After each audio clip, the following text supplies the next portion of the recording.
வணக்கம் நண்பர்களே. 1985 வெளிவந்த ஒரு கைதியின் டைரி திரைப்படத்தின் சிறப்பினை காண்போம். வாங்க வீடியோவுக்குள் போவோம். பாரதி ராஜாவின் குருகுலத்தில் இருந்த பாக்யராஜ் தனது குருநாதரோடு பகைமை பாராட்டி பிரிந்தார். அந்த பிரிவுக்கு பிறகு 6 வருடங்கள் கழித்து குரு சிஷ்யன் இணைந்தனர். அதன் பலனாக உருவானதுதான் ஒரு கைதியின் டைரி. இதன் கதை பிறந்ததும் ஒரு கதைதான். பாக்யராஜின் காதல் மனைவி பிரவீணா இறந்த சமயம் அது. மனைவியின் மரணம் அவரை நிம்மதி இழக்கச் செய்திருந்தது. அந்த அவஸ்தையில் இருந்து விடுபட்டு அமைதி தேடி கோவா, மும்பை என அலைந்தார் பாக்யராஜ். அப்போது மும்பையில் பாரதி ராஜா முகாமிட்டிருப்பதை அறிந்து பழைய பகை மறந்து குருநாதரை சந்தித்து ஆறுதல் தேடும் எண்ணத்தில் பாரதி ராஜாவிடம் வந்தார் பாக்யராஜ். பாக்யராஜின் அந்த திடீர் வருகை ஆச்சரியத்தை தந்தாலும் பகைமை பாராட்டாமல் தோழமையோடு வரவேற்றார் பாரதி ராஜா. உங்களோடு கதை விவாதத்தில் உட்கார்ந்தா கொஞ்சம் ஆறுதலாக இருக்கும்னு நினைக்கிறேன் என்று பாக்யராஜ் உருக்கத்துடன் சொல்ல, அதில் பாரதி ராஜா உருகி போனார். அப்போது பாக்யராஜ் சொன்னதுதான் ஒரு கைதியின் டைரியின் கதை. எதிர்பாராமல் நிகழ்ந்த அந்த சந்திப்பினால் பாக்யராஜுக்கு மன நிம்மதியும் தமிழ் திரைக்கு ஒரு தரமான கதையும் கிடைத்தது. கமல் அப்பா மகன் என இரட்டை வேஷம் கட்டினார். அப்பாவுக்கு ராதாவும் மகனுக்கு ரேவதியும் ஜோடி போட்டிருந்தனர். இவர்களோடு ஜனகராஜ், விஜயன், வினு சக்கரவர்த்தி, மலேசியா வாசுதேவன் போன்ற புகழ் முகங்களும் அணிவகுத்து நின்றனர். வைரமுத்தின் கவிதை வடிவத்திற்கு இளையராஜா இசை வடிவம் கொடுத்திருந்தார். பா. கண்ணன் கேமராவில் கவிதை எழுதியிருந்தார்.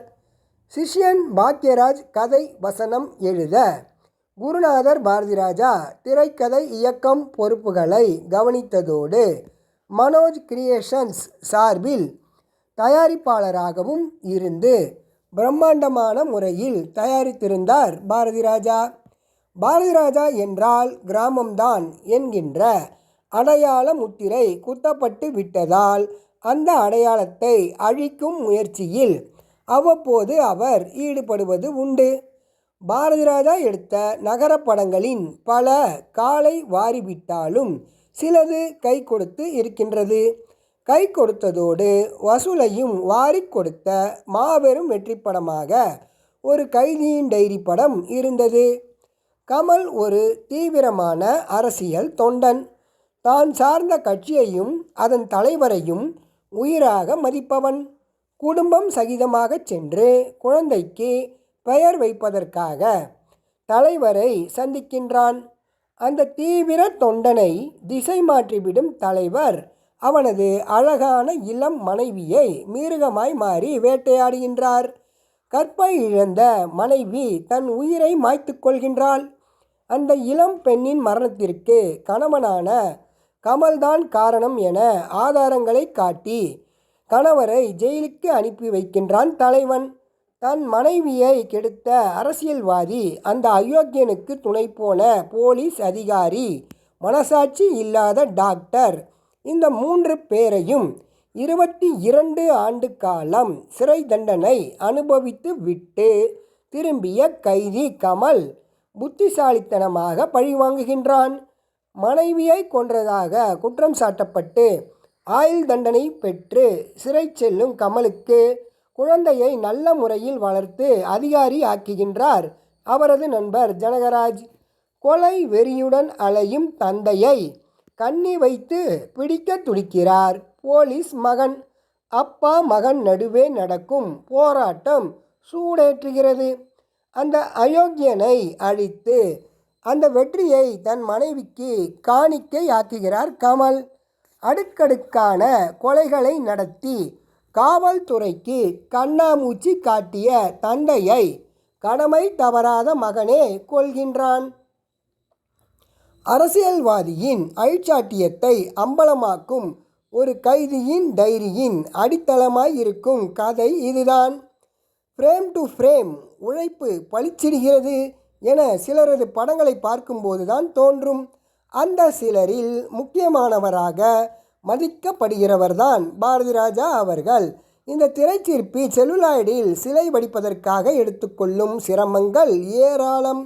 பெரும்பாலும் பாரதி ராஜா வெளியில் இருந்துதான் கதைகளை வாங்கிக் கொள்கிறார். 16 வயதினிலே மட்டும்தான் இவரது கதை. மற்றபடி இவர் இயக்கியது எல்லாமே பிறருடைய கதையைத்தான். கதை சொல்லியிடம் கதையை வாங்கி கொள்ளும் பாரதி ராஜா அதற்கு அணிகலன் சேர்க்கும் திரைக்கதை அமைக்கும் பணியில் ஈடுபடும்போது அதுவரை அவரது மனதில் அடைக்காத்து வைத்திருக்கும் கதை முட்டைகள் எல்லாம் அப்போது காட்சிகளாக பொரிந்து சிறகடித்து பறக்கும். அந்த நேரத்தில் அவர் ஒரு அன்னப்பறவையாக மாறி தவிர்க்க வேண்டியதை தவிர்த்து தனக்கு வேண்டியதை மட்டும் எடுத்துக்கொள்கின்றார். நட்சத்திரங்களிடம் வேலை வாங்கும் விஷயத்திலும் இதே அன்னப்பறவையின் குணம்தான். புகழ் முகங்களோடு கூட்டணி அமைத்து கொள்ளும்போது நடித்து காட்டாமல் நடிக்க வைத்தே மெருகேற்றும் வழக்கத்தை கடைபிடிக்கிறார். ஆனால் புதுமுகங்களை வைத்து இயக்கும்போது ஒவ்வொரு அசைவையும் நடித்து காட்டி அவர்களிடம் இருந்து சிறந்த நடிப்பை வாங்கிவிடுகிறார். அப்படி நடித்து காண்பிக்கும் போது முக பாவனையை, முக்கியமாக அவரது கண்களை பார்த்தாலே எதிராளிக்கு முறுக்கேறிவிடும்.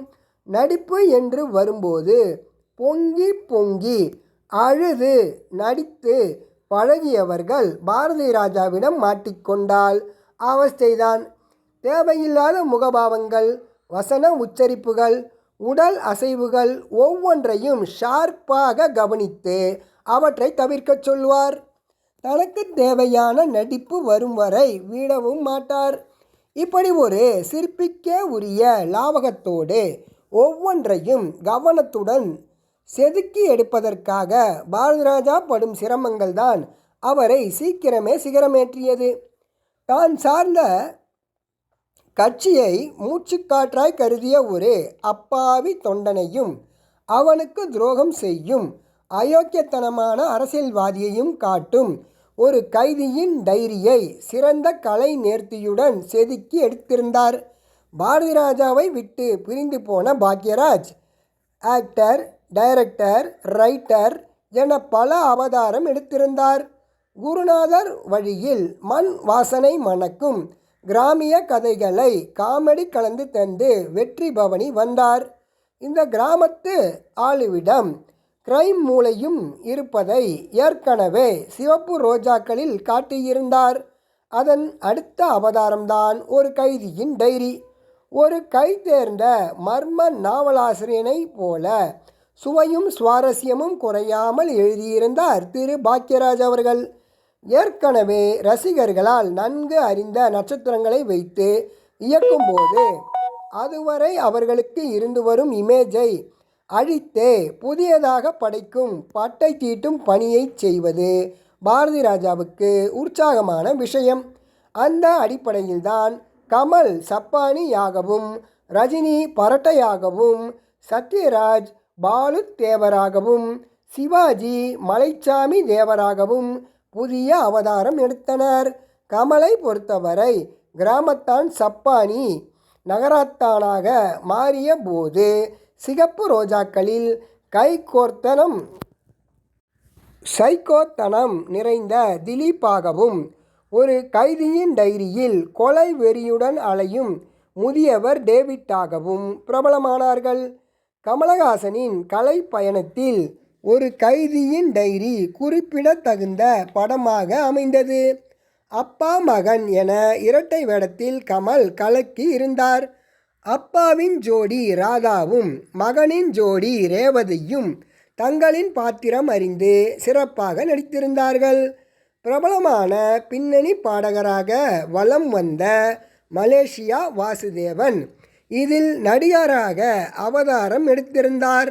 அரசியல்வாதியாகவும் வில்லன் கதாபாத்திரத்தில் வந்து மிரட்டியிருந்தார்.